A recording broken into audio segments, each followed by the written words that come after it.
وبركاته. الحمد لله الأكرم الذي خلق الإنسان وكرم وعلمه من البيان ما لم يعلم فسبحان الذي لا يحصى امتنانه باللسان ولا بالقلم.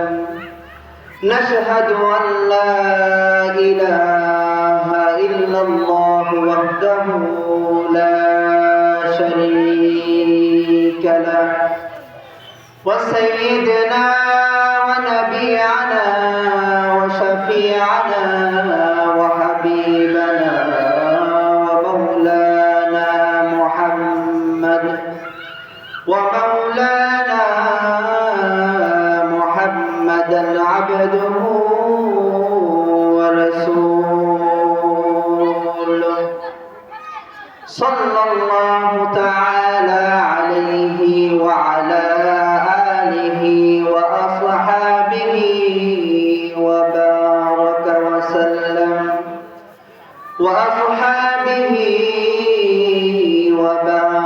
وسلم تسليما كثيرا.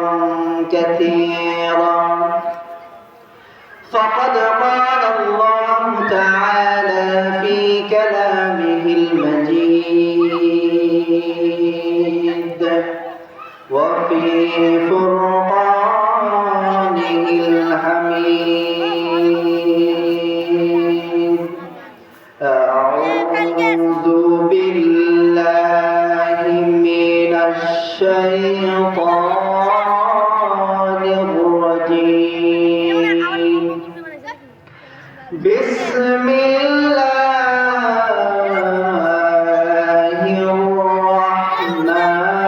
الرحمن الرحيم. وقضى ربك ألا تعبدوا إلا إياه وبالوالدين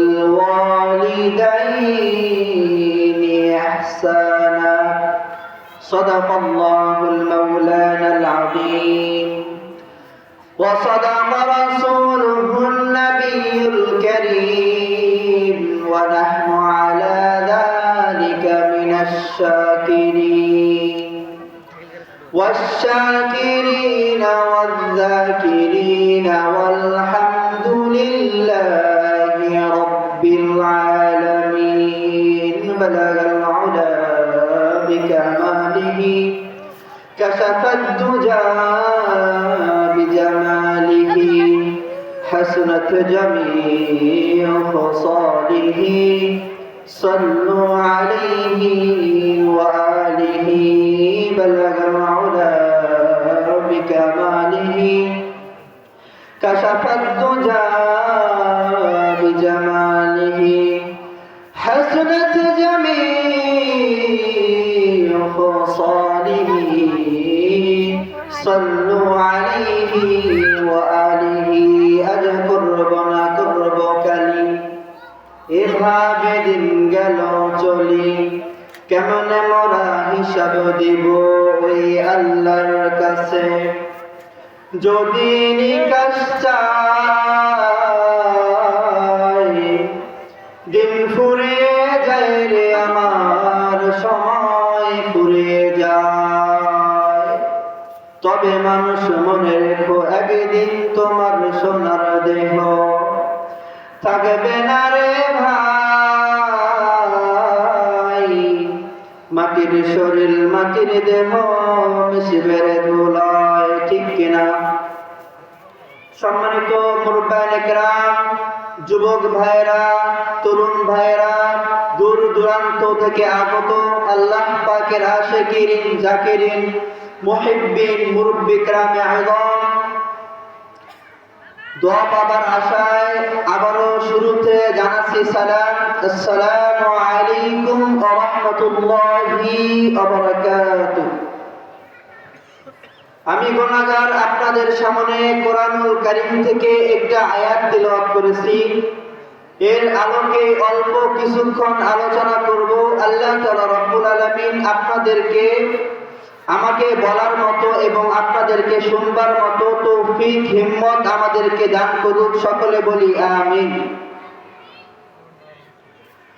আমার আল্লাহ তাআলা রব্বুল আলামিন কোরআনুল কারীমে বলে দিলেন, ওয়াকাদা রাব্বুকা আল্লা তা'বুদু ইল্লা ইয়্যাহু ওয়া বিল ওয়ালিদাইনি ইহসানা। আল্লাহ তাআলা রব্বুল আলামিন আল্লাহর গোলামদেরকে ডেকে বললেন, ও গোলামেরা, শোনো শোনো, আমি তোমাদেরকে দুনিয়ার মধ্যে পাঠাইছি কিসের জন্য জানো নাকি? আমি আল্লাহ তাআলা রব্বুল আলামিন তোমাদেরকে পাঠাইছি একমাত্র কেবলমাত্র আমি আল্লাহর গোলামি করার জন্য, ঠিক কিনা? আল্লাহ তাআলা রব্বুল আলামিন আমাদেরকে দুনিয়ার মধ্যে পাঠাইছেন আল্লাহ তাআলা রব্বুল আলামিন গোলামি করার জন্য। আল্লাহ তাআলা রব্বুল আলামিন বলতেছেন, ও বান্দারা শোনো শোনো, তোমরা যদি আমার ইবাদত করতে পারো আমি আল্লাহ তোমাদেরকে বড় বড় তিনটা পুরস্কার দিয়ে ধন্য করব। কয়টা পুরস্কার? আল্লাহ তাআলা রব্বুল আলামিন বললেন, ও বান্দারে, যদি আমার ইবাদত করতে পারো ফয়সালা হইল দুইটা, যদি এই দুইটা ফয়সালা তোমরা মানতে পারো তাহলে আমি আল্লাহ তোমাদেরকে তিনটা পুরস্কার দিয়ে ধন্য করে দিব। এই তিনটা পুরস্কার জানা দরকার আছে না নাই? আল্লাহ তাআলা রব্বুল আলামিন বলতেছেন, ওয়াকাদা রাব্বুকা আল্লা তা'বুদু ইল্লা ইয়্যাহু ওয়া বিল ওয়ালিদাইনি ইহসানা। প্রথম নাম্বার শর্ত হলো, প্রথম নাম্বার হুকুম হলো আমি আল্লাহর দাসত্ব করতে হবে, আমি আল্লাহর গোলামি করতে হবে, আমি আল্লাহর গোলামি করতে হবে। আমি আল্লাহর গোলামি বাদ দিয়ে দুনিয়ার মধ্যে কোনো কাজ করতে পারবা না। হ্যাঁ, আমি আল্লাহর গোলামি করার পরে তোমাদের রিজিকের ফয়সালার জন্য তোমরা দৌড়াবা। তোমাদের রিজিক আমি ছিটায়া দিয়ে দিয়েছি, তোমাদের রিজিক আমি দুনিয়ার মধ্যে পাঠায়া দিয়েছি। এই রিজিক তোমাদের অন্বেষণ করতে হবে, এই রিজিকের জন্য তোমাদেরকে দৌড়াইতে হবে। তবে আমি আল্লাহর গোলামি করার পরেই তোমরা রিজিকের জন্য ছুটে যাবা, চলে যাবা দুনিয়ার মধ্যে। ব্যবসা বাণিজ্য করবা, হালাল ভাবে ইনকাম করবা। যদি আমি আল্লাহর কথা মতো তোমরা হালালকে হালাল ভাবে মানতে পারো, যদি আমি আল্লাহর কথা মতো তোমরা হালালকে স্বীকার করতে পারো, হারামকে বর্জন করতে পারো, তাহলে আমি আল্লাহ তোমাদেরকে বড় বড় তিনটা পুরস্কার দিয়ে দেব। আল্লাহ তাআলা কোরআনে বলছেন, যদিও বান্দারে, যদি আমার গোলাম যদি হতে চাও তাহলে তোমরা বাতিলের কাছে মাথা নত করো না, তোমরা বাতিলের কাছে কখনো মাথা নত করবে না। ও গোলামেরা রে, তোমরা কখনো বাতিলের কাছে মাথা নত করবে না। যতই বাধা আসুক, যতই তোমাদের বাধা আসুক, তাও আমি আল্লাহর পথ থেকে তোমরা কখনো সরে যাবে না, ঠিক কিনা? আল্লাহ তাআলা কোরআনে বলতেছেন, ও বান্দারে, দুনিয়ার মধ্যে চলতে গিয়ে অনেক বাধা আসবে, অনেক কিছু আসবে, কিন্তু আমার গোলাম কখনো মাথা নত করতে পারবে না। তুমি চলতে গিয়ে হুজুট খেয়ে পড়ে যাবা, উঠে দাঁড়াতে হবে, হুজুট গিয়ে পড়ে শোয়া যাবে না, আবার উঠতে হবে। আমি আল্লাহ তোমাকে বারবার পরীক্ষা করব, এই পরীক্ষার মধ্যে পাস হইতে হবে, এই পরীক্ষার মধ্যে পাস হইতে হবে। যদি তুমি গোলাম বলো আমি 5 ওয়াক্ত নামাজ পড়ে আল্লাহর ইবাদত করি, তাহলে আমার প্রতি কেন এত জুলুম অবিচার? কেন আমাকে এত আল্লাহ অসুখ বিসুখ দিয়েছেন? কেন এত আমাকে দুঃখের মধ্যে রাখছেন? ওরে গোলাম শোনো শোনো, আল্লাহ বলতেছেন, যদি জান্নাত পেতে চাও তাহলে আমার পরীক্ষা দাও। তুমি গোলাম কি করে মনে করো, কিভাবে তুমি গোলাম ভাবো যে আল্লাহর নামাজ পড়বা তাই সব কিছু হয়ে যাবে? তুমি আল্লাহর হালাল পথে চলবা না, বাতিলের কাছে মাথা নত করবা, খালি 5 ওয়াক্ত নামাজ পড়লে হবে না। আল্লাহ তাআলা রব্বুল আলামিন বলতেছেন, ও গোলাম, শুধু নামাজ পড়লেই হবে না, আমি প্রত্যেকটা স্টেপে তোমাকে পরীক্ষা করব, প্রত্যেকটা জায়গায় পরীক্ষা করব। আর এই পরীক্ষার মধ্যে পাস করে তুমি উঠবা, আবার তোমাকে পরীক্ষার মধ্যে ফেলানো হবে, আবার তুমি পরীক্ষাতে পাস করে উত্তীর্ণ হবা, আবার তোমাকে পরীক্ষার মধ্যে ফেলানো হবে। জন্মের পর থেকে মৃত্যু পর্যন্ত তোমাকে পরীক্ষায় দিতে হবে। আর যদি তুমি সব পরীক্ষা দিয়ে উত্তীর্ণ হয়ে যাও, যদি শুধু একটা পরীক্ষা বাকি রাখো, তুমি যদি হার মেনে নাও, তাহলে বান্দা তোমাকে আমি জান্নাত দিব না। হার মানা যাবে না, কখনো হতাশ হওয়া যাবে না, নিরাশ হওয়া যাবে না, হাল ছাড়া যাবে না, একমাত্র ভরসা রাখতে হবে কার উপরে? চিল্লায় বলে মুসলমান, কার উপরে ভরসা রাখতে হবে? আল্লাহর উপরে ভরসা রাখতে হবে। সুখে দুঃখে সব সময় আল্লাহর গুণগান করতে হবে। যদি আল্লাহ তোমাকে অসুস্থতার মধ্যে রাখে, যদি তোমাকে জ্বর দেয়, যদি তোমাকে সর্দি দেয়, কাশি দেয়, তোমাকে তাকাইতে হবে আলহামদুলিল্লাহ আমি তো অনেকটাই সুস্থ আছি। অনেকেই বান্দা আছে অ্যাক্সিডেন্ট করে হাত চাক ভেঙে মেডিকেলের মধ্যে পড়ে আছে, ওদের চাইতে তো আমি কিছুটা সুস্থ আছি। আমার জ্বর হোক কি হোক সমস্যা নাই, আমার চাইতেও তো অনেকে আরো বড় রোগে আক্রান্ত আছে। আমি তো আল্লাহর বান্দা, অমুক রোগের মধ্যে আক্রান্ত নাই। তবে সর্বপ্রথম আল্লাহর শুকরিয়া আদায় করতে হবে। আল্লাহর কাছে শুকরিয়া আদায় করে বলতে হবে, ও আল্লাহ আলহামদুলিল্লাহ তোমার শুকরিয়া। ও আল্লাহ তুমি চাইলে আমাকে ক্যান্সার দিতে পারতে, তুমি চাইলে আমার একটা কিডনি ড্যামেজ করে দিতে পারতে, কিন্তু আল্লাহ তুমি তা করো নাই। সাধারণত একটা জ্বর দিয়েছো, সর্দি কাশি আমাকে দিয়েছো। ও আল্লাহ সমস্যা নাই। ও আল্লাহ আমি শুকরিয়া আদায় করতেছি। যখনই আপনি শুকরিয়া আদায় করবেন তখন আল্লাহ ফেরেশতাদেরকে ডাক দিয়ে বলবেন, ও ফেরেশতারা রে, তোমরাই তো বলেছিলে যে মানুষকে তৈরি করা লাগবে না, আমরা ফেরেশতা আছি, আমরা ফেরেশতায় আপনার ইবাদত করতে পারি, আমরা ফেরেশতায় তো আল্লাহ আপনার জন্য যথেষ্ট। কোন বান্দাকে ইবাদত করা লাগবে না, কোন বান্দাকে দুনিয়ার মধ্যে পাঠানো লাগবে না। তো ফেরেশতা তোমরা যখন আল্লাহ তোমাদেরকে প্রশ্ন করেছিলাম যে আমি মানুষ জাতিকে দুনিয়ার মধ্যে পাঠাইতে চাই, মানুষ জাতি তৈরি করতে চাই, মানুষকে আমি বানাইতে চাই, মানুষকে সৃষ্টি করতে চাই, ফেরেশতা তোমরা তখন বাধা দিয়েছিলাম।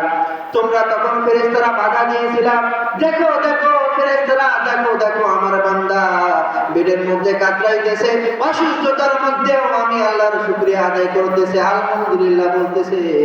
ও ফেরেশতারা দেখো আমি এই জন্যই তো বান্দাদেরকে দুনিয়ার মধ্যে সৃষ্টি করেছি। সুবহানাল্লাহ। তখন আল্লাহ তাআলা রব্বুল আলামিন খুশি হয়ে বান্দাদেরকে বলবেন, ফেরেশতাদেরকে বলবেন, ও ফেরেশতারা দেখো আমি তাকে অসুস্থ দান করেছি, তাও খুশির মধ্যে আমার শুকরিয়া আদায় করতেছে। ও ফেরেশতারা দেখো আমি ওই বান্দাকে মহব্বত করি, আমি ওই বান্দাকে ভালোবাসি, তোমরা ফেরেশতা তাকে তোমরা সবাই ভালোবাসবা। আল্লাহ তাআলা রাব্বুল আলামিন এইভাবে প্রত্যেকটা স্টেপে আমাদেরকে পরীক্ষা করবেন। এই পরীক্ষার মধ্যে উত্তীর্ণ হইতে হবে আমাদেরকে। কথা বলেন ঠিক কিনা? এখন বুঝে থাকলে বলেন, গরু খাওয়া কি হালাল না হারাম? অবশ্যই গরু খাওয়া হালাল না? তো আমাদেরকে বুঝে হালালকে মানতে হবে, হারামকে কি করতে হবে? হারামকেও মানতে হবে। যেটা হারাম আছে ওইটা করা যাবে না, যেটা হারাম আছে ওইটা করা যাবে না, যেটা হালাল আছে ওইটা করা যাবে। এখন যদি কোনো ব্যক্তি সুদের টাকা রোজগার করে কামাই করে যদি গরু যেহেতু খাওয়া হালাল, বিসমিল্লাহ আল্লাহু আকবার বলে জবাই করে খায়, ওইটা কি খাওয়া হালাল হবে না হারাম হবে? বলেন তো দেখি। হারাম হয়ে যাবে। কেন নয়? গরুটা খাওয়া হালাল ছিল, কিন্তু হারাম কেন হবে? হারাম এই জন্যই হবে, তার টাকা, যেই টাকা দিয়ে গরুটা কিনেছে সেই টাকাটা হালাল ছিল না, সেই টাকাটা হালাল না থাকার কারণে ওই গরু খাওয়া হারাম হয়ে যাবে। যদিও আল্লাহর নামে জবাই করা হয়েছে, বিসমিল্লাহি আল্লাহু আকবার বলে জবাই করা হয়েছে, তাও ওই খাবার খাওয়া হালাল হবে না। এখন মনে করেন যে শুকর খাওয়া হালাল না হারাম? অবশ্যই হারাম, তাই না? তো এখন যদি কোনো বান্দা হালাল পথে রোজগার করে, হালাল পথে ইনকাম করে যদি বিসমিল্লাহি আল্লাহু আকবার বলে শুকরকে জবাই করে, তাহলে কি হালাল হবে? বলেন তো হালাল হবে? হালাল হবে না। কারণ শুকর খাবার বিধান আল্লাহ কি করে দিয়েছেন? হারাম করে দিয়েছেন। এগুলো আমাদেরকে বুঝতে হবে, এগুলো আমাদেরকে কি করতে হবে? বুঝতে হবে, বুঝে আমল করতে হবে। এখন যদি আপনি মনে করেন যে আমি মাসে তো ইনকাম করি হারাম পথে 1 লাখ টাকা 1 লক্ষ টাকা ইনকাম করি, সুদের পথে ইনকাম করি, আমি 80,000 টাকা নিয়ে 20,000 টাকা মসজিদের মধ্যে দান করে দিলাম, তাহলে কি হালাল হবে?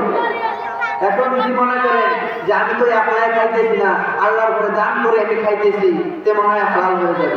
হালাল হবে? হবে? আপনি যেমন অ্যাঙ্গেলে মারতেছেন, আল্লাহ আপনাকে অ্যাঙ্গেলে মারবে, বুঝছেন? তো এটা কি হালাল হবে? হালাল হবে না। আল্লাহ তাআলা রাব্বুল আলামিন বলছেন, ও বান্দারে শোনো, ওয়াকাদা রাব্বুকা মধ্যে পাঠাইছি আমি আল্লাহর গোলামি করার জন্য, আমি আল্লাহর ইবাদত করার জন্য, দাসত্ব করার জন্য।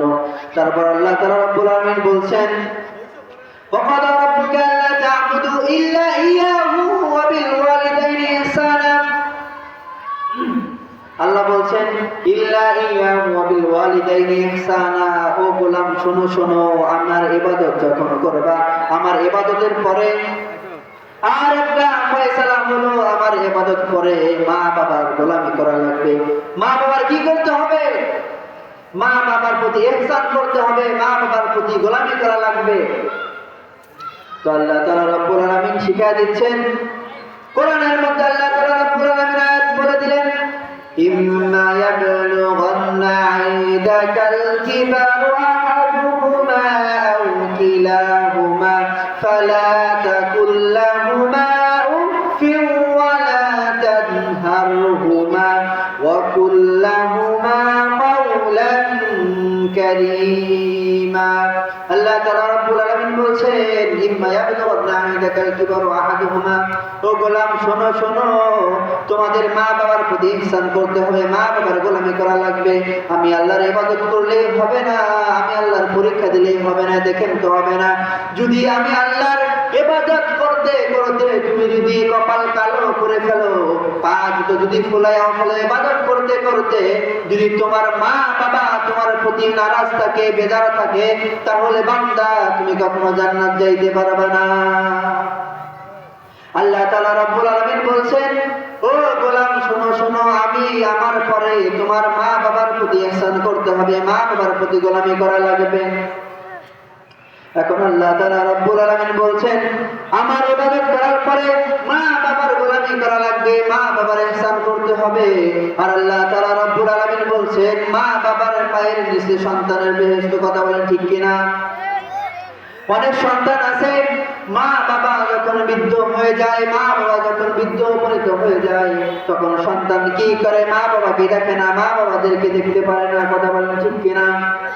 মা বাবাকে বৃদ্ধাশ্রমে রেখে আসে, মা বাবার কোনো কদর করে না।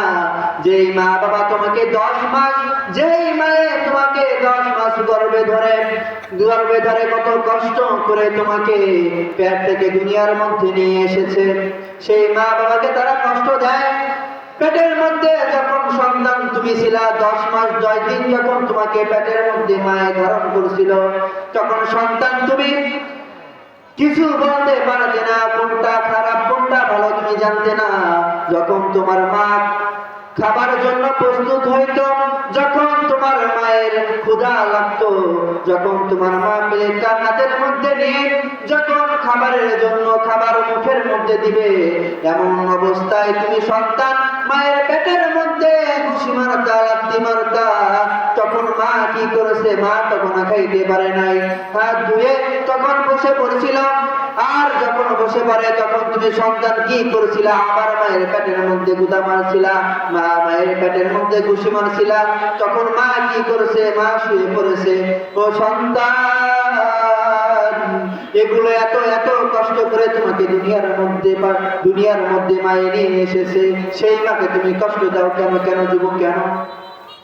শুধু তাই নয়, যখন তুমি দুনিয়ার মধ্যে ঘনিষ্ঠ হও, যখন তুমি দুনিয়ার মধ্যে উপনীত হও, তখন তোমার গলার মধ্যে কোনো আওয়াজ ছিল না, তুমি তখন কথা বলতে পারতে না, তুমি তখন মাকে বলতে পারতে না মা ক্ষুধা লাগছে, মা আমার প্রসাবে চাপ দিয়েছে, পায়খানায় চাপ দিয়েছে। তোমার সন্তান কোনো কথা মুখ দিয়ে বের হইতো না, সন্তান তুমি কখনো কথা বলতে পারতে না, তোমার শুধু একটাই মুখের আওয়াজ হইতো। তখন তোমার মুখের একটাই আওয়াজ হইতো, কান্নার আওয়াজ হইতো, ঠিক কিনা? তুমি ক্ষুধা লাগলেও কান্দা, যখন তোমার প্রসাব পায়খানার চাপ দিত তখনও তুমি কান্না করতা, যখন তোমার ভালো লাগতো তাও তুমি কান্না করতা, যখন খারাপ লাগলো তাও তুমি কান্না করতা। আর তখন মা কি করেছে?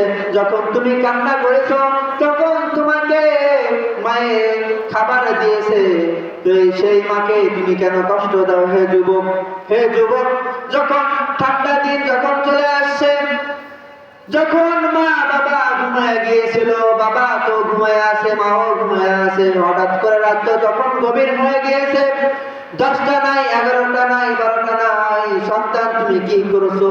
মায়ের কাপড়ের মধ্যে প্রসাব করে দিয়েছো, বিছানা নষ্ট করে দিয়েছো, হাউমাউ করে চিল্লায় উঠেছো, কান্নায় তুমি মেতেছিলা।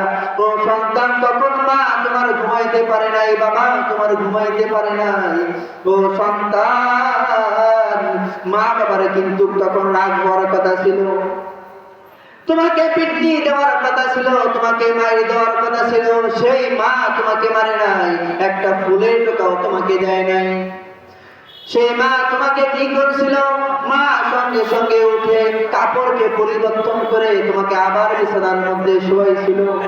আর সেই মাকে তুমি কেন কষ্ট দাও হে যুবক?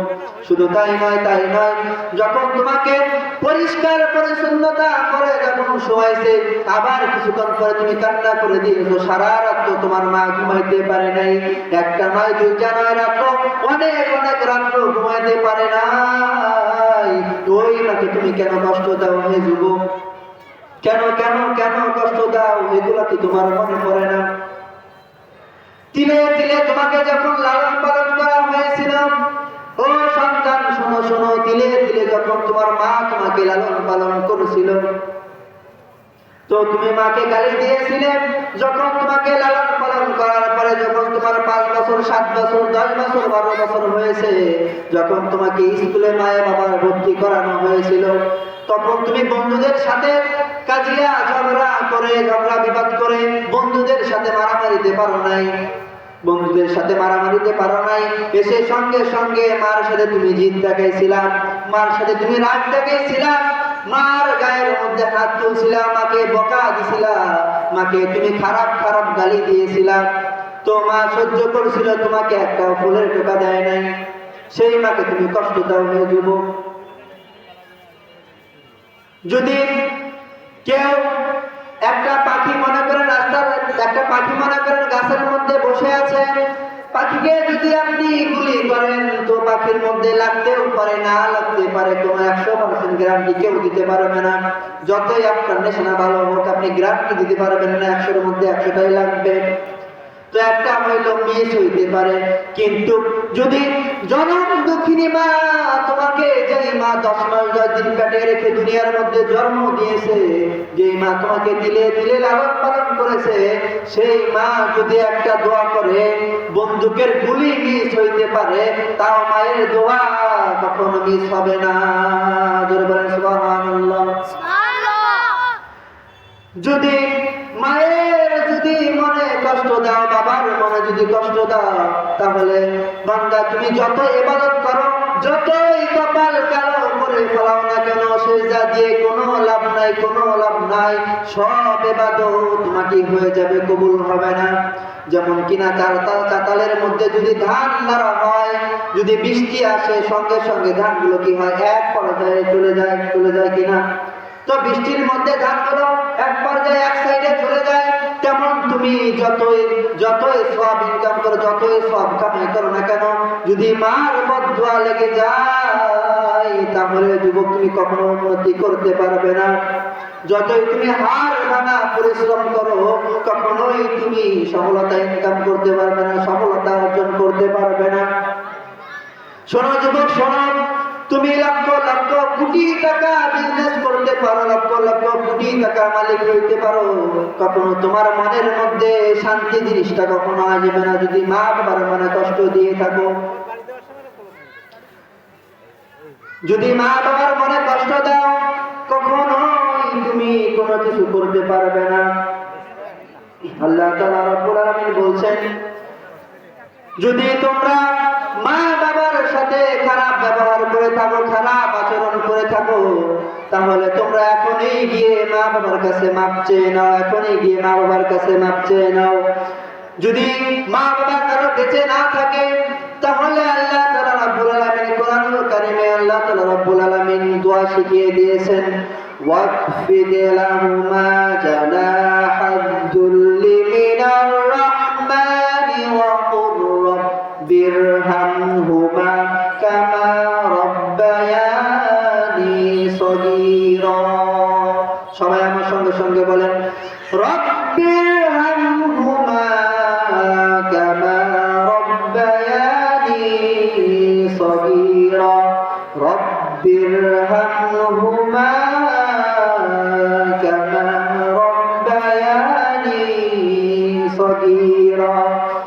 সন্তান শোনো শোনো, যদি বাসায় গিয়ে দেখো যদি তোমার মা নাই, তুমি মায়ের সাথে বেয়াদবি করেছিলা, মায়ের সাথে খারাপ আচরণ করেছিলা, ও সন্তান শোনো শোনো, ও গোলাম শোনো শোনো, তোমার মা বাবা যদি বেঁচে না থাকে, তোমার মা বাবা যদি কবরে চলে যায়, ও সন্তান তুমি কবরের মধ্যে গিয়ে মা বাবার জন্য দোয়া করো।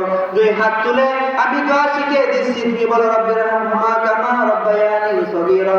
আল্লাহ তাআলা রব্বুল আলামিন দোয়া শিখিয়ে দিচ্ছেন, রব্বিরহামহুমা কামা রাব্বায়ানি সগীরা। আল্লাহ বলছে, হে বান্দা তুমি দোয়া করো যে হে আল্লাহ, আমার মা যখন আমাকে জন্মের পরে যেমনে লালন পালন করেছিল, আমার যখন ঠান্ডা লাগছিল আমাকে ঠান্ডা লাগতে দেয় নাই, আমার যখন গরম লাগছিল আমার মা তখন আমাকে গরম লাগতে দেয় নাই। ও আল্লাহ, আমার মা তো দুনিয়ার মধ্যে বেঁচে নাই, ও আল্লাহ আমি সন্তান হয়ে মা বাবার জন্য দোয়া করতেছি, মা বাবাকেও তুমি কবরে ভাবে লালন পালন করো। সুবহানাল্লাহ। আল্লাহ তাআলা রাব্বুল আলামিনের কাছে এইভাবে ফরিয়াদ করবেন, যেমন মা বাবার দোয়া সন্তানের জন্য কবুল হয়, মিস হয় না। বন্দুকের গুলি মিস হইল বা মা বাবার দোয়া কখনো মিস হয় না, আল্লাহ তাআলা রাব্বুল আলামিন ফিরায় না। তেমনি করে সন্তান যদি মা বাবার জন্য দোয়া করে, সেই দোয়া আল্লাহ তাআলা রাব্বুল আলামিন ফিরায় দেয় না। সুবহানাল্লাহ। তো ছোট্ট একটা কথা মনে পড়ে গেল, এক আল্লাহর ওলি ছিল, নাম ছিল জুরাইজ। নাম কি ছিল? নাম ছিল জুরাইজ। সে সব সময় আল্লাহ তাআলা রাব্বুল আলামিনের ইবাদত করত, সব সময় আল্লাহর দাসত্ব করত। তো আল্লাহর ওলি ছিল জুরাইজ, আল্লাহ তাআলা রাব্বুল আলামিনের সব সময় ইবাদত করত, সব সময় বন্দেগী করত। সেই জুরাইজ তাহাজ্জুদ নামাজ পড়তেছে, আর এমন পর্যায়ে তার মা এসে দরজার মধ্যে নক করতেছে, হে সন্তান শোনো শোনো, আমি মা তোমাকে ডাকতেছি। হে সন্তান শোনো শোনো, আমি মা তোমাদেরকে ডাকতেছি। একবার নয়, দুইবার নয়, তিনবার ডাকতেছে। সন্তান শুনে নাই, তাহাজ্জুদ নামাজ পড়তেছে, আর মনে মনে ভাবতেছে যে ও আল্লাহ, আল্লাহকে বলতেছে আমি তোমার নামাজকে বাদ দিয়ে মায়ের কথা সারা দিব না, তোমার নামাজ শেষ করে যাব। যুবকটা ভাবতেছে, ওই আল্লাহর ওলি জুরাইজ ভাবতেছে, ও আল্লাহ, আমি তোমার নামাজকে ভেঙে মায়ের ডাকে সারা দিব নাকি নামাজের পরেই যাব? তো যুবক জবাব দিলেন না যে মা যেহেতু আসছে, একটু পরে আমি নামাজ শেষ করে মায়ের ডাকে জবাব দেব। যুবক বললেন, যুবক মনে মনে ভাবতেছে নামাজ শেষ করে মায়ের ডাকে আমি সারা দিব। আর একদিন নয়, দুই দিন নয়, তিন দিন, যেদিন এই মা সন্তানের দরজার মধ্যে নক করতেছে, সেদিনই দেখে সন্তান নামাজ পড়ছিল। নামাজ কি খারাপ জিনিস না ভালো জিনিস? অবশ্যই নামাজ ভালো জিনিস। তো মা একদিন নয়, দুই দিন নয়, তিন দিন দরজার মধ্যে নক করতেছে।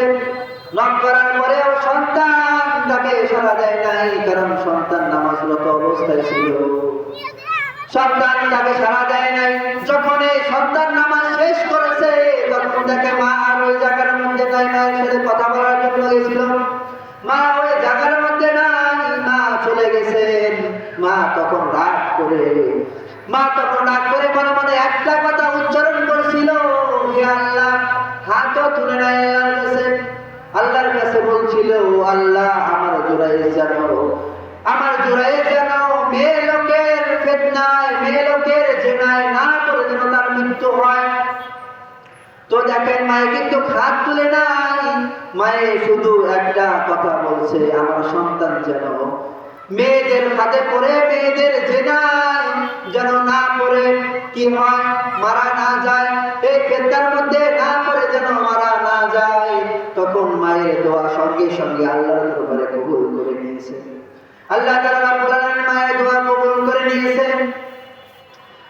তো কিছুদিন যাওয়ার পরে এলাকার মধ্যে একটা মেয়ে ছিল, একটা মহিলা ছিল, এমন এক নারী, পতিতালয়ের একটা নারী, অনেক খারাপ একটা জঘন্য নারী, রাস্তা দিয়ে হেঁটে হেঁটে যাচ্ছে। আর ওই যুবকের সঙ্গে দেখা, নামদার কি বলেন তো দেখি? ওই আল্লাহর ওই নামটা হলো জুরাইজ। নাম তার জুরাইজ। ওই আল্লাহ বলে জুরাইজের সঙ্গে দেখা হয়ে গেল, ওই পতিতালয়ের মেয়ের সাথে দেখা হয়ে গেল। আর ওই পতিতালয়ের মেয়েটা বলতেছে, হে আল্লাহর ওলি জুরাইজ, আমি জানি তুমি নিঃসন্দেহে আল্লাহর ওলি। হে আল্লাহর ওলি জুরাইজ, তাকে একটা প্রস্তাব দিল, হে জুরাইজ, চলো আমরা খারাপ কাজ করি, জিনার কাজ করি, কেউ জানবে না, কেউ দেখবে না। একটা মেয়ে আল্লাহর ওলি জুরাইজকে একটা খারাপ প্রস্তাব দিল।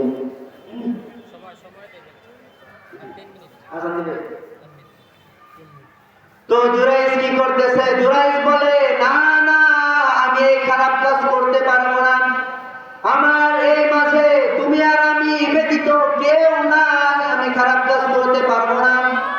তো আমাদের মাঝে যদি দ্বিতীয় ব্যক্তি আর নাও থাকে, দেখতেছে একজন, তিনি কে? যেটা কেউ দেখে না সেটা দেখে কে? তো জুরাইজ আল্লাহর ওলি ভয় করে কাকে বলেন তো? ভয় করে সে একমাত্র কাকে বলেন তো দেখি? আল্লাহকে ভয় করেন। সে সঙ্গে সঙ্গে প্রস্তাবকে প্রত্যাখ্যান করে দিল, না না, আমি এই খারাপ কাজ করতে পারবো না, কারণ আমি তো এই জায়গায় যদি কেউ আমাকে নাও দেখে, আমার একমাত্র আল্লাহ দেখতেছে। যদি তোমার কাছে আমি খারাপ কাজ করি, আমি আল্লাহর কাছে কি জবাব দিব? আমার সারা বছরের ইবাদত মাটি হয়ে যাবে। আমি এই খারাপ কাজ করতে পারবো না। যাদের মনে আল্লাহর ভয় আছে তারা কি খারাপ কাজ করতে পারে? চিল্লায়া বলেন মুসলমান, তারা কি খারাপ কাজ করতে পারে? পারে না। যাদের হৃদয়ে আছে আল্লাহর ভয়, তারা প্রভু পথ ভুলে যায় না। আল্লাহর প্রেম ছাড়া এই দুনিয়া কারো কাছে মাথা নত হয় না। ঠিক কিনা?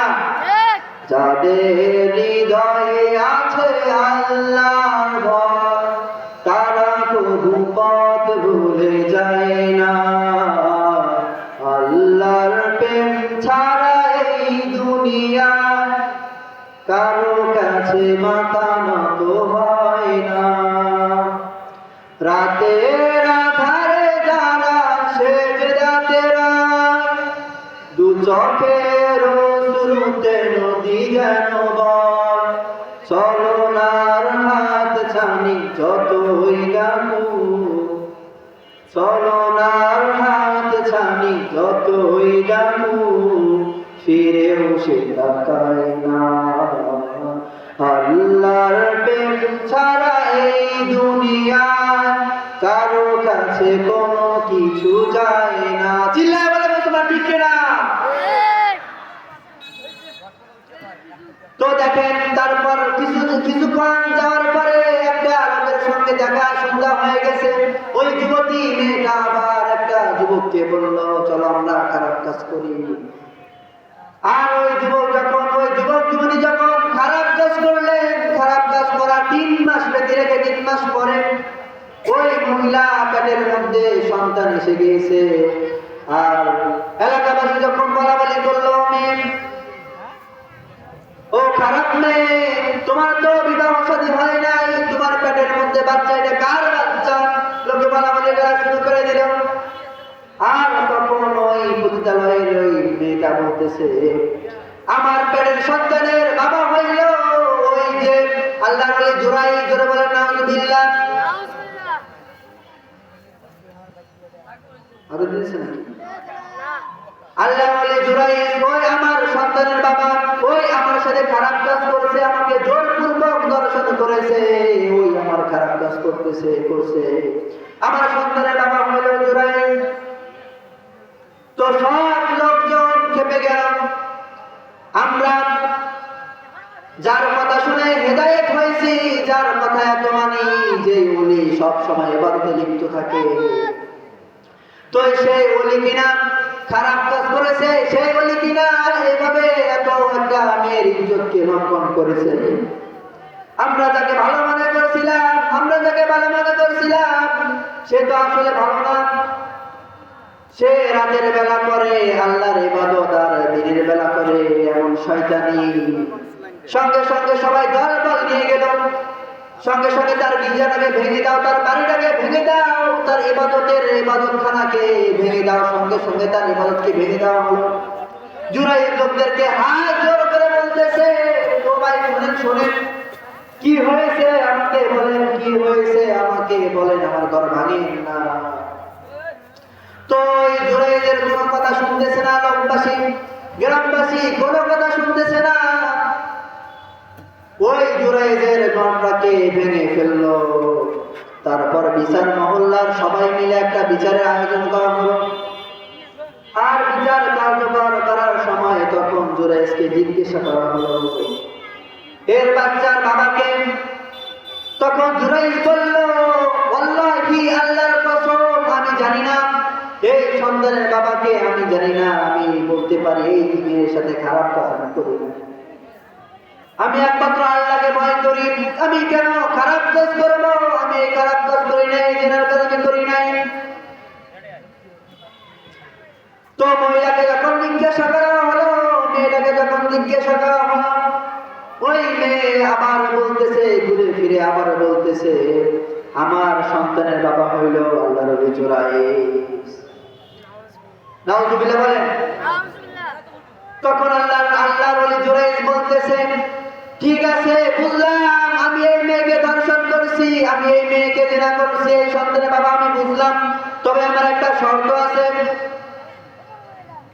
আমার একটা শর্ত আছে। কি শর্ত? তো যখন বললেন যে আমার একটা শর্ত আছে, বললে কি শর্ত? যে যদি এই সন্তানের বাবা আমি হয়ে থাকি, তাহলে এই সন্তান যখন দুনিয়ার মধ্যে আসবে, এই সন্তান যখন দুনিয়ার মধ্যে আসবে, এই সন্তানকে যখন জিজ্ঞাসা করা হবে, তখন সে বলে দিবে এই সন্তানের বাবাকে। আর যখন সন্তান দুনিয়ার মধ্যে আসলো, আবার বিচার হইল, বৈঠক হইল, তখন যখন সন্তানকে জিজ্ঞাসা করা হলো তোমার বাবাকে, সঙ্গে সঙ্গে ওই সন্তান, ওই নবজাতক শিশু বলে দিল এই সন্তানের বাবা আমি না, এই সন্তানের বাবা হলো ওই যে রাখাল, এই সন্তানের বাবা ওই যে একটা রাখাল, এই সন্তানের বাবা হলো ওই রাখাল। তো গ্রামবাসী শুনতে পেয়ে বলল, না না, আমরা ভুল করে ফেলেছি। ওই আল্লাহর ওলি জুরাইজের কাছে গিয়ে মাথা নত করলো, আল্লাহর নবী জুরাইজের কাছে গিয়ে হাত পা ধরে ক্ষমা চেল, বলল যে হে আল্লাহর ওলি জুরাইজ, আসলে তুমি অপরাধ করো নাই, আমরা ভুল ভেবে তোমাকে অবিশ্বাস করেছি। আসলে তুমি আল্লাহর ওলি, যদি আল্লাহর ওলি না হইতা, এই নবজাতক শিশু তো তোমার নাম বললো হয়, এই নবজাতক শিশু তোমার কথা শুনে কেন কথা বলতে পারতো? এই নবজাতক শিশু কিন্তু কথা বলতে পারতো না, তুমি আসলে একজন আল্লাহর ওলি। তো আল্লাহ তাআলা রাব্বুল আলামিন দেখেন মায়ের দোয়াটা কিভাবে কবুল করে নিয়েছে। মা কিন্তু বলছিল যে আল্লাহ, আমার সন্তান যেন একটা জেনার কাছে গিয়ে, একটা জেনার ব্যভিচারে পড়ে যেন মৃত্যু না হয়। দেখছেন মায়ের দোয়া কিভাবে সঙ্গে সঙ্গে কবুল হয়ে গেল। এজন্যই ভাইয়েরা আমার, মায়ের মনে কখনো কষ্ট আমরা দিব না, মা বাবার মনে কখনো আমরা কষ্ট দিব না, কেউ কষ্ট দিবেন না। তো তখন এলাকাবাসী চিন্তা করল, এলাকাবাসী সবাই মিলে মন্তব্য করলো, জুরাইজ আল্লাহর ওলির তো ঘর আমরা ভেঙে ফেলেছি, এই ঘর আমরা সোনা দিয়ে রৌপ্য দিয়ে তৈরি করে দিব। জুরাইজ বলল, না না, সোনা রৌপ্য দিয়ে তৈরি করা লাগবে না, আমাকে যেমন ঘর ছিল তেমন বানিয়ে দেয়, এভাবে করলেই হলো।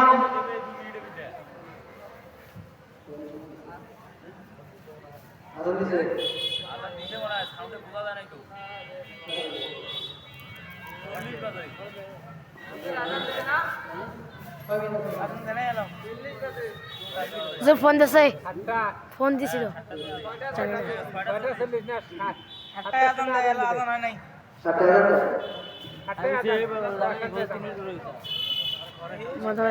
না।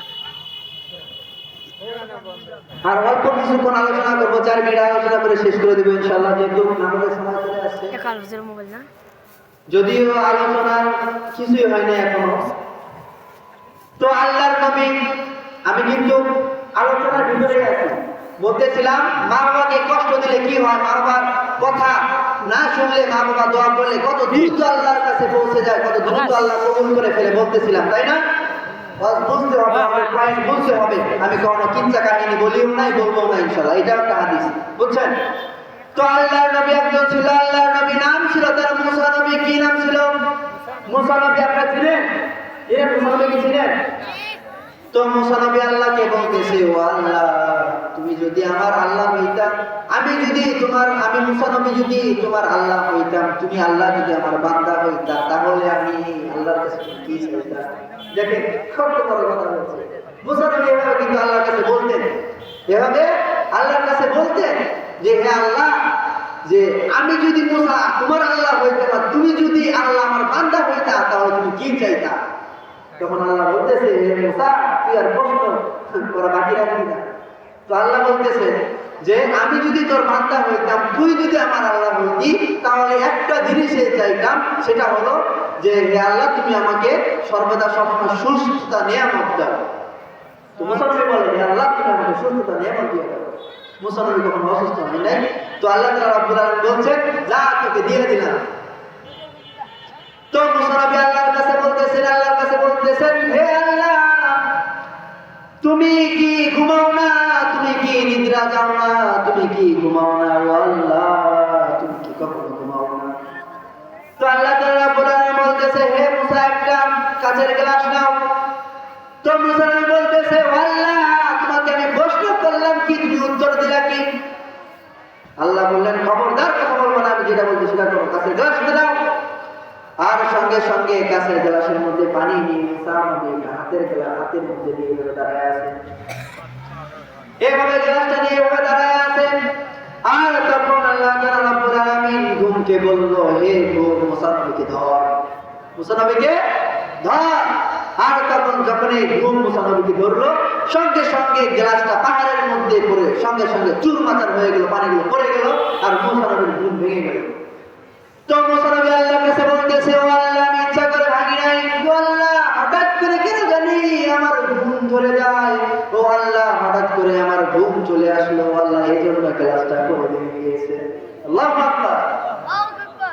তো আল্লাহ তাআলা রাব্বুল আলামিন বলতেছেন, ও মুসা, হে আমার মুসা, আমি তোমাকে এই জন্যই গ্লাসটা দিয়েছি, যেমন তোমার গ্লাসটা পড়ে গিয়ে গ্লাসটা ভেঙে চুরমার হয়ে গিয়েছে। আমি আল্লাহ যদি ঘুমাই, তাহলে এই দুনিয়াটা ভেঙে চুরে চুরমার লণ্ডভণ্ড হয়ে যাবে রে মুসা।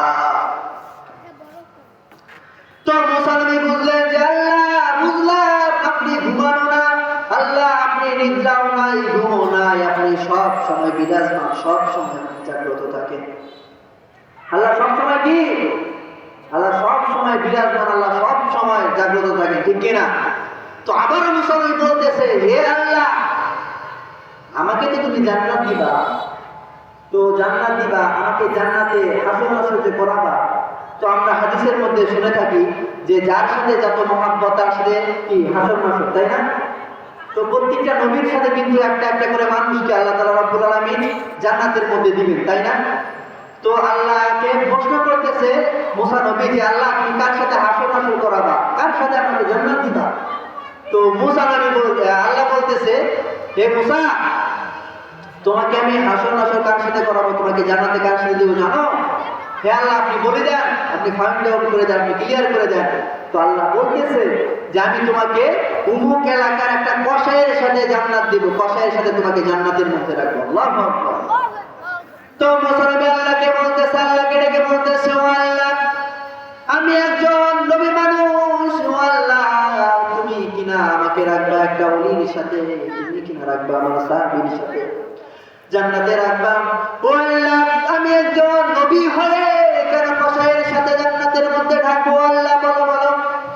তো আল্লাহ তাআলা রাব্বুল আলামিন বলল, আমি কিছু বলবো না, তুই নিজের চোখে অমুক এলাকার মধ্যে গিয়ে দেখে আয়। তখন ওই যুবকটাকে দেখার জন্য মুসা নবী পাগল পারা হয়ে গিয়েছেন। তো আল্লাহর নবী সঙ্গে সঙ্গে চলে গেল ওই কাকে দেখার জন্য, যে যার সাথে জান্নাতে থাকবে, ওই যে কসাই গোস্ত বিক্রি করে তাই কি করবে? আজান দিতেছে না। তো ওই কসাইয়ের সাথে তোমাকে জান্নাতের মধ্যে রাখা হবে। তো সঙ্গে সঙ্গে চলে গেল ওই কসাইয়ের দোকানে। আর আমি কিন্তু গল্প বলতেছি না, হাদিস বলতেছি। আর ওই কসাইয়ের ওই দোকানের মধ্যে গিয়ে উনি যে মুসা নবী, ওই যুবকটা জানে না, ওই কসাইটা জানে না ওই নবী। তো কসাইটা ওই দোকানের এক কোণার মধ্যে গিয়ে বসে আছে। কি এমন কসাই আমল করে যে আমলের কারণে আমি নবীর সাথে জান্নাতে দাঁড় দিবে, তাকে জান্নাতে দেওয়া হবে আমি নবীর সাথে? কি এমন আমল করে আমার দেখার দরকার আছে। তো নবী ওই যুবকের দোকানে গিয়ে এক কোণায় গিয়ে বসে আছে। আর সারাদিন গভীর হয়ে সারাদিন চলে গেল, সন্ধ্যা হয়ে গেল, রাত্র গভীর হয়ে গেল। যুবকের তেমন কোনো আমল না তার চোখে পড়ল না, চোখে পড়ল না। তো নবী তেমন কোনো আমল তার চোখে পড়ল না। তো কসাইয়ের চোখে হঠাৎ করে পড়ে গেল ওই যুবকটা কেন জানি সকাল থেকে এই রাত গভীর হয়েছে, এতক্ষণ পর্যন্ত কেন দোকানের সাইডে বসে আছে। তো কেউ যদি এখানে সকাল থেকে রাত পর্যন্ত বসে থাকে, আমরা বলবো না যে তুমি কেন বসে আছো, বলবো না? তো এই কসাইটাও কি করছে, ওনাকে বলছে। উনি তো আর জানে না, কসাই তো জানে না উনি নবী, জানে না, জানলে তো বলতো না, বলতো না। তো এখন বলতেছে যে হে যুবক তুমি এখানে কেন বসে আছো, আমার দোকানের সামনে তুমি কেন বসে আছো, আমাকে বলো। তো ওই যুবক তো জানে না এই নবী। তো ওই নবী বলতেছে, মুসা নবী বলতেছে ওই কসাইকে বলতেছে, হে কসাই ভাই, আমি তো অনেক দূর থেকে এসেছি, আমার কেউ নাই, আমি তো এতিম, আমার কেউ নাই, আমি অনেক দূর থেকে এসেছি। এটা তো আমার অপরিচিত জায়গা, এটা তো অনেক অপরিচিত জায়গা, এই এলাকার মধ্যে আমি কখনো আসি নাই। ও কসাই, এখন আমি রাত্রে কোথায় যাব? ওই যুবকের অন্তরে মায়া লেগে গেল, ওই কসাইয়ের অন্তরে মায়া লেগে গেল। কসাই বলল, তোমাকে কোথাও যাওয়া লাগবে না, তোমাকে কোথাও যাওয়া লাগবে না, তুমি আমার বাড়ির মধ্যে চলে আসো। আর ওই কসাই ওই নবীকে, মুসা নবীকে তার বাসার মধ্যে নিয়ে গেল। যখন রাস্তা দিয়ে চলে যায়, রাস্তা দিয়ে হেঁটে হেঁটে যখন যায়, তখনও কোনো আমল দেখে নাই। কথা বুঝিয়ে, তখনও কোনো আমল দেখে নাই। সকাল থেকে রাত্র গভীর পর্যন্ত বসেছিল, কোনো আমল তার চোখে পড়ে নাই, মুসা নবীর চোখে পড়ে নাই। যখন তার বাসার মধ্যে হেঁটে গিয়েছিল, রাস্তা দিয়ে বাসার মধ্যে প্রবেশ করছে, তাও কোনো আমল তার চোখে পড়ে নাই। তো আল্লাহর নবীকে বলল, কসাইটা বলতেছে, হে যুবক তুমি এই জায়গার মধ্যে বসো, আমি একটু আসতেছি। তখন যুবকটা চলে গেল। যুবকটা একটু বাহিরে চলে গিয়ে চুলার মধ্যে পানি গরম করে গোস্তগুলো সিদ্ধ করলো, মাংসগুলো সিদ্ধ করলো, সিদ্ধ করে পাক করে উনি ডুলি থেকে, ডুলি বলে, ডুলি এদিকে কি বলে, ওই যে ধান যে রাখে মাথা বলে নাকি ডুলি বলে, এমন একটা ইয়াটাকে ধারি দিয়ে বানায়, ডুলি বলে নাকি বলে, যাই হোক এই এলাকার বের বলে, তাই না?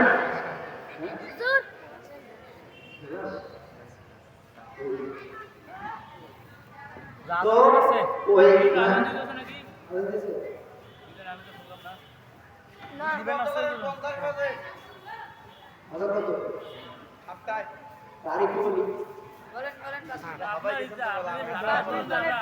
কত ভেঙে গেছে, হাঁপাইতেছি না, আওয়াজ তো শুরু কেন বুঝাইতেছি।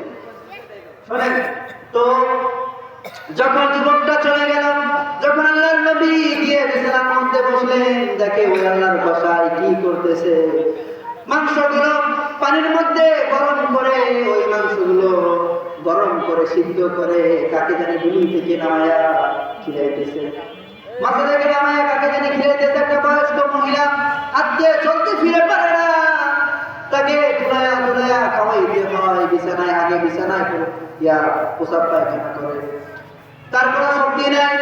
তো যদি বিছানার মধ্যে শোয়ে রাখে তাহলে তো পড়ে যাবে, এজন্য দুধের মধ্যে রাখে, গোল একটা জায়গার মধ্যে রাখে, যেন এদিক সেদিক সে না পড়ে যায়।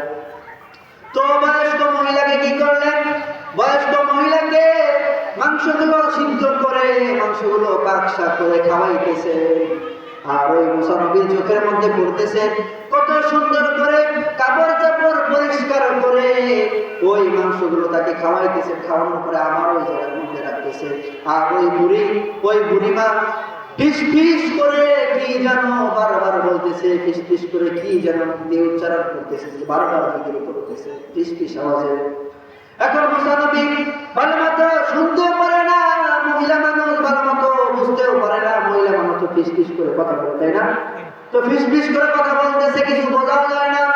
মুসা নবী খালি বলতেছে কি যেন একটা বলতেছে। এখন যুবককে জিজ্ঞাসা করা হলো, এ যুবক, সে মাথা থেকে যে একটা বুড়ি মহিলাকে তুমি নামাইলা, পোশাক পায়খানা পরিষ্কার করে, কাপড়কে পরিষ্কার করে, গোসল করে তুমি কি যেন খাওয়াইলা, ওই মহিলাটাকে এত কদর তুমি কেন করলা? শুধু তাই নয়, ওই মহিলাটা তোমার কি হয়? তো ওই যুবক বলল, এই মহিলা আর কেউ না, আর কেউ না, এই মহিলা হলো যিনি আমাকে 10 মাস 10 দিন পেটের মধ্যে রেখেছিলেন, দুনিয়ার মধ্যে লালন পালন করে বড় করেছে, সেটা হলো আমার জন্ম দুঃখিনী মা। আল্লাহু আকবার। তিনি হইলেন আমার জন্ম দুঃখিনী মা। দেখেন, সন্তান ইচ্ছা করলে বানিয়ে ফেলা দিতে পারতো, তোমাকে পারতো কি পারতো না? মা ওইখানে পোশাক পায়খানা করে, সন্তান পোশাক পায়খানা পরিষ্কার করে তাকে খাওয়াইয়া দেয়, তুলে তুলে খাওয়াইয়া দেয়। এত সুন্দর সন্তান। তো মুসা নবী আবার ওই যুবককে, আবার ওই কসাইকে বলতেছে, আর তোমার মা ফিস ফিস করে কি যেন বলতেছে, আমাকে একটু ফাইন্ড আউট করে একটু বুঝাইয়া দাও, ক্লিয়ার করে বলো, আমি তো শুনতেছি না। তো যুবক কি বলতেছে, হে যুবক, ওই কসাইটা বলতেছে, হে যুবক, আমার মা সেই অনেক দিন থেকে 2-3 বছর থেকে যখন থেকে অসুস্থ হয়েছিল, তখন থেকে আমার মা একটা দোয়াই করে, আমার মা একটা দোয়াই করে, ও আল্লাহ, হে আল্লাহ, তুমি আমার সন্তানকে এই জামানার মুসা নবীর সাথে আসর নসর করাইও। সুবহানাল্লাহ। সেই জন্ম দুঃখিনী মা সারাক্ষণ এই দোয়াটা করতে থাকে, এই দোয়াটা করতে থাকে। যুবকটা বলতেছে ওই নবীকে, সারাক্ষণ এই দোয়া করতে থাকে, জানি না আল্লাহ এই দোয়া কবুল করবে কি করবে না, মানে সব সময় আমার মা এই দোয়াটা করতে থাকে। তো দেখেন, আল্লাহ কিন্তু বলছে যে মুসা নবীকে দুনিয়ার মধ্যে কষায় করে জান্নাত দিবে, দোয়া কিন্তু কবুল হয়ে গেছে। বুঝতেছেন আমাদের বিষয়? বুঝতেছেন? প্রথমে বলছি ইবাদত দিয়ে, তারপরে বলছে কি মার খেদমত দিয়ে, তাই না? ওদের কিন্তু আছে। তো বুঝতেছেন বিষয়টা? মা দোয়া করতেছে, সঙ্গে সঙ্গে কবুল করে নিয়েছে। কে? আল্লাহ কবুল করে নিয়েছে। তো আজানের সময় হয়ে যাচ্ছে, তার আগে শুনো, দীর্ঘ করবো না। তো এটাই বলতেছিলাম যে মা বাবা দোয়া কখনো মিস হয় না, কখনো দোয়া মিস আগেও হয় নাই, এখনো হবে না, ভবিষ্যতে ওর কোনো চার্জ নাই, আল্লাহ তো বলে দিয়েছে।